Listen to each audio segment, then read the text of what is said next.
Okay, so I thought I would do just a couple problems off your homework to kind of help you out, just in case it's like Sunday night and you haven't looked at this since Friday morning and you need a little help with what we were doing. Here it is.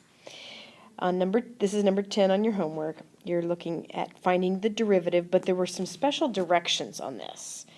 If you look back, pay attention to what you're supposed to be doing on part A, part B, and part C. It says, first of all, to use the difference quotient to determine the derivative. All right, so we're going to have to find the derivative here. And then on part A, it says find the slope of the tangent line at the given point.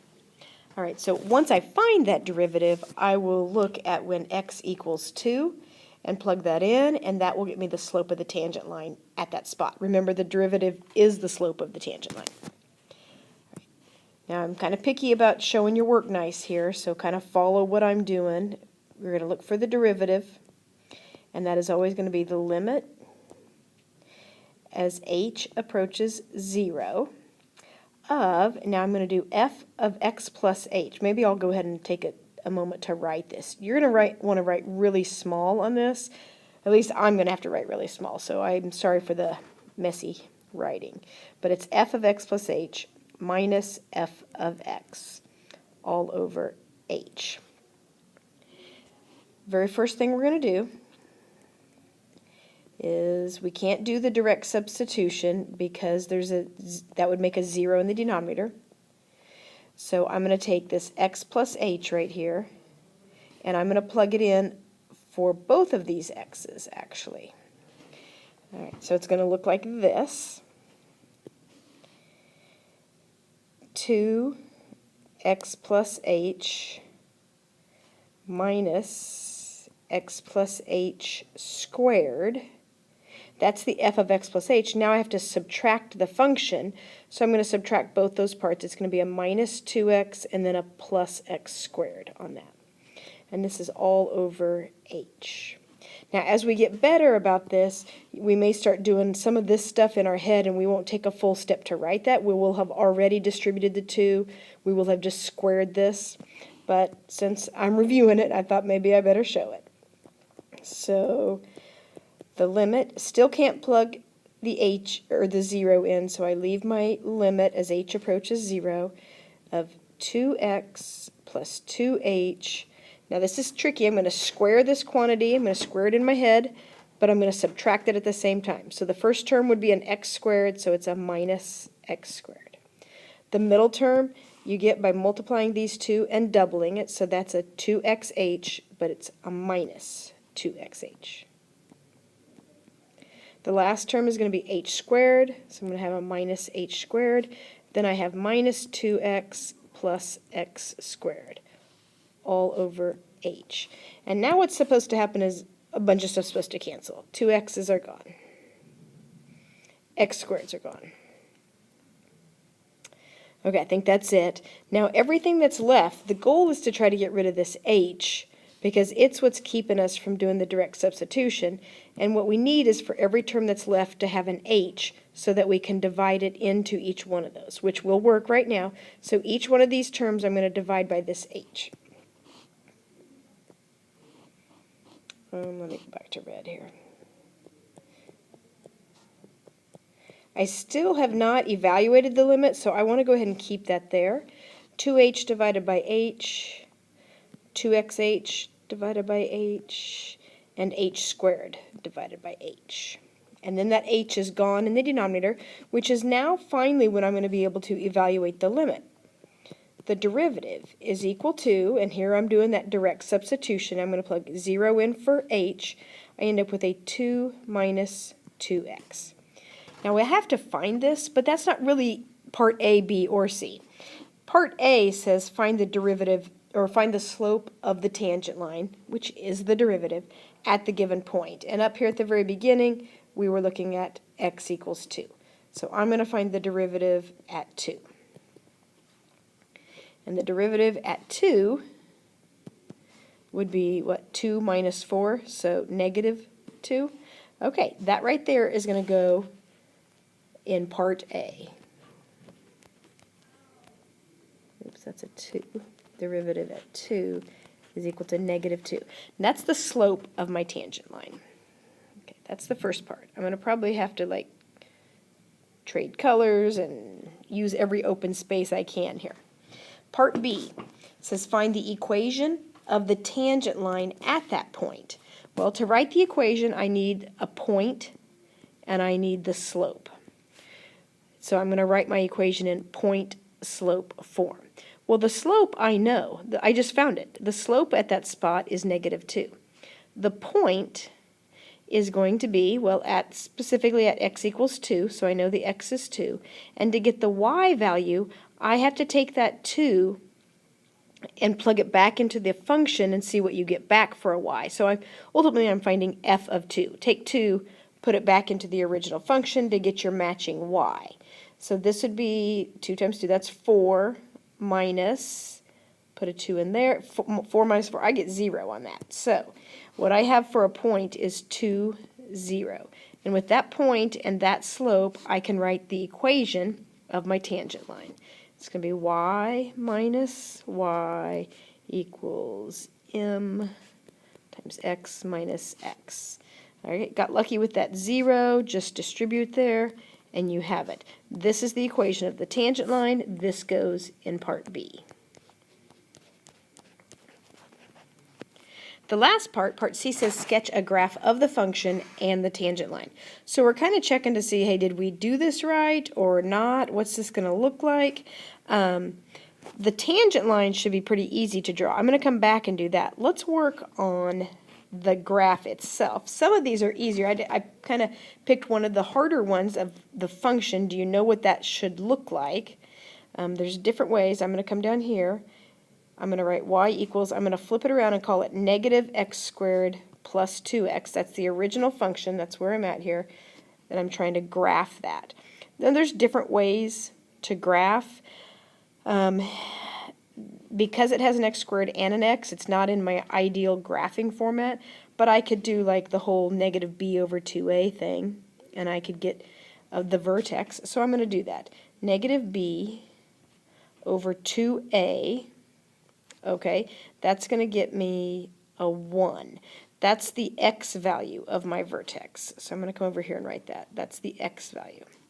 To get the y value, I just plug that back in to the function. So I'm going to go find f of 1. That's how you'd write that. And I'd end up with a -1 plus 2. Okay, that worked out all right. So 1, 1 is the vertex. So I'm going to plot that. 1, 1. And then because my a value here is a -1, then I know the shape of it. It's just an upside down parent parabola. So over 1, up 1, over 2, or I'm sorry, down 1 actually, because it's a negative. And then I'd go 2, 4.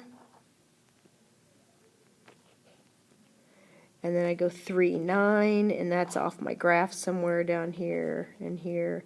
Okay, so here's my parabola. Okay, now I'm going to come back and I'm going to graph my tangent line. I put it in slope-intercept form, so it has a y-intercept of 4, and it has a slope of -2. So down 2 over 1, down 2 over 1, down 2 over 1. Okay, I apologize. My stylus can't quite draw where I want it to draw, but ultimately that is my tangent line with my parabola, and it looks like it crossed it twice, but it's supposed to touch it just once, and so I kind of like that. That looks like my line that I came up with as a tangent line really is tangent to the parabola. All right, that's your goal on whatever those are, 9 through 11, it looks like. I'm wanting all that stuff. That's kind of big picture. See what we're doing here when you go find your derivative. All right, and then this is the other one that I thought I'd go through with you, one of the fraction ones. Now, we might have done one of these in class, but just in case not, or in case you need to see it again, it's a little bit wormy. We're going to find the derivative, and this one is actually on this is the very last problem, and it's like find the position of an object. So S is always position. At a given time. So my time is 2, whatever that is at 2 seconds, what's the position? And it follows this function. And it says find the instantaneous velocity at that indicated time. the instantaneous velocity, if you will recall, is the slope of the tangent line, which is the derivative. All those mean the same thing. So ultimately, I'm just finding the derivative again at 2. Start off, and I'm going to write the derivative is equal to the limit as h approaches 0 of, I guess I'll write the formula just for practice in case you don't have your notes in front of you or whatever. This is called the difference quotient. Okay, now I'm going to start off and I'm going to plug x plus h in for t. And really, to be honest, I probably should call it t plus h, an f of t. And really, it should be an s and not an f. But I won't get caught up on that if you can just run it through the algebra. Okay, so now I made a mess of it. I'm just going to leave it with what I always do. It's f of x, let's say. Okay, I'm going to do 2 over. And instead of a t, I'm going to put my x plus h.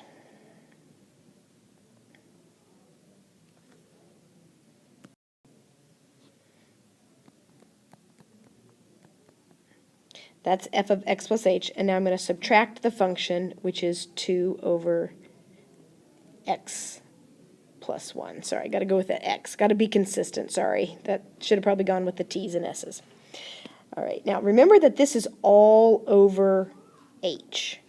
But that gets a little bit messy, so what we prefer to do is instead of doing a whole fractions inside of fractions, instead of dividing by h, I'm going to multiply by 1 over h. But that h is still going to keep me from being able to do this direct substitution. So I've got to somehow get rid of this h so then I can plug 0 in. All right, here we go. The derivative. And I'm going to keep it as an s of t out here to remind me later when I answer this question, I'm thinking in terms of position and time. All right, so this is the thing where you had to get the common denominator. And I know it looks like these are similar in some ways, but they aren't. They're really two totally different quantities, and I'm going to go ahead and have to multiply each side by the other. So this side is going to be multiplied by x plus 1, and this side over here times x plus h plus 1. What that means then is I'm going to end up with a big fraction with a common denominator of x plus 1 and an x plus h plus 1. Now, in my numerator, I'm going to take my 2 and distribute, so that'll turn into 2x plus 2. And then over here on the right side, I have a minus. It's like a negative 2, and it's going to get distributed through that. Negative, so that's going to give me a negative 2x, negative 2h, negative 2. And don't forget, this is all times 1 over h out here. Now you're ready to reduce because we want a whole bunch of stuff to cross off, and it does. The 2x's go, the 2's go, and then we actually have, ultimately all that's left is a negative 2h, which that negative 2, that h there could reduce with that h now, since that's all that's left is that one term, and I still have a negative 2 still sitting there. I'm going to clean this up so I can kind of see what do we got left. I've got a negative 2 over my common denominator.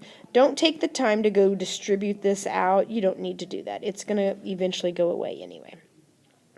Because I was able to get rid of this h over here, I can now do my direct substitution, and I'm going to take 0, and I'm going to plug it in for h, which is ultimately only here. And what it looks like, if I plug a 0 in right here, this will be an x plus 1. This is an x plus 1, so probably the easiest way to write that is a negative 2 over x plus 1 squared, or if you're better than me, and many of you are, you'd be doing a t plus 1 instead of an x plus 1. Now that's the derivative. That's the instantaneous velocity, but that instantaneous velocity changes. We are looking specifically at, actually hang on a second, I'm going to undo some of that. and I'm going to come way up here. All right, so I'm going to do the derivative at 2. And then so you have a negative 2 over x plus, oops, not x, we're plugging in 2 for that. So it's a 2 plus 1 squared. Now typically I don't show that work, we would do that in our head, but I thought I'd show it since you can't read my mind here. The derivative at 2 would be a negative 2 over 3 squared, so it's negative 2/9. Now, what that means right there, that's the instantaneous velocity at time 2. And that's what they want from us. All right, now that I've done a few, refreshed your memory, go finish your homework. It's going to be harder on the next lesson, I promise. So this needs to be fairly easy for you so you're ready for the hard ones that are coming. Good luck.